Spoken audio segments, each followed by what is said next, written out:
ऐसा है, कहीं विद्यालय बनवाइए तो हम आपको बढ़िया चंदा दें। ठीक है। कहीं विद्यालय बनवाइए, विद्यालय के हाँ विद्यालय बनवाइए। विद्यालय बनवाइएगा तो वहाँ से विद्यालय से आईएएस हाँ, पीसीएस इंजीनियर और डॉक्टर निकलेंगे। लड़के पढ़ेंगे लिखेंगे मान लो तो सही इंजीनियर डॉक्टर निकलेंगे। आवत है। हाँ। और जब आप मंदिर बनवाएंगे तो पुजारी बनेंगे, ऐसे गली गली भीख मांगेंगे। तो मंदिर बनवाइए, वो क्या नाम है, विद्यालय बनवाइए। ठीक है। और हम तो भाई बाबा साहब डॉक्टर अंबेडकर जी के पुजारी हैं। हम यादव हैं, कहा जाता है कि हम यादव हैं, लेकिन हम बाबा साहब डॉक्टर अंबेडकर को मानते हैं। आज इस कुर्सी पर हम बैठे हैं तो मंदिर की देन नहीं है, डॉक्टर अंबेडकर के संविधान की देन है।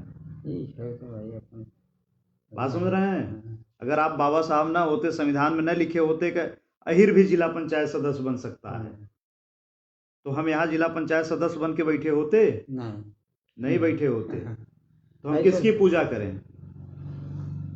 हम किसकी पूजा करें? मान्यता था ये।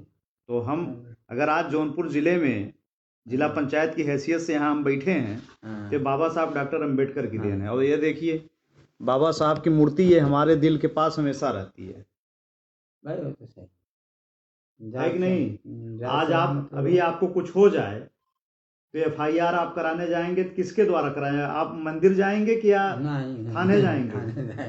तो थाने जाएंगे, वहाँ जो आपको न्याय मिलेगा किसके द्वारा मिलेगा? भगवान शंकर के द्वारा मिलेगा या बाबा साहब डॉक्टर अंबेडकर के संविधान से मिलेगा? किसके द्वारा मिलेगा आप बताइए? कानून जो संस्था बन चुकी है उसी द्वारा। कानून किसके द्वारा बना है आप बताइए? वही है। कौन है ये?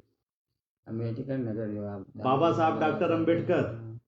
तो आपको न्याय किसके द्वारा मिलेगा? आपकी जमीन कोई कब्जा कर ले तो आप मंदिर में मत्था टेकोगे या जाओगे न्यायालय में इनके संविधान के पास? संविधान के पास। तो हमारे लिए भगवान कौन हुआ? वही है। हमारे लिए बाबा साहब हमारे भगवान हुए। ठीक है, इसलिए हम बाबा साहब की मंदिर बनवाइए, बाबा साहब का विद्यालय बनवाइए, हम आपको कई लाख रुपया देंगे। ठीक है, जो हमारे आने वाली पीढ़ी का भविष्य बनाए, उसके लिए हम आपको सहयोग करने को तैयार हैं।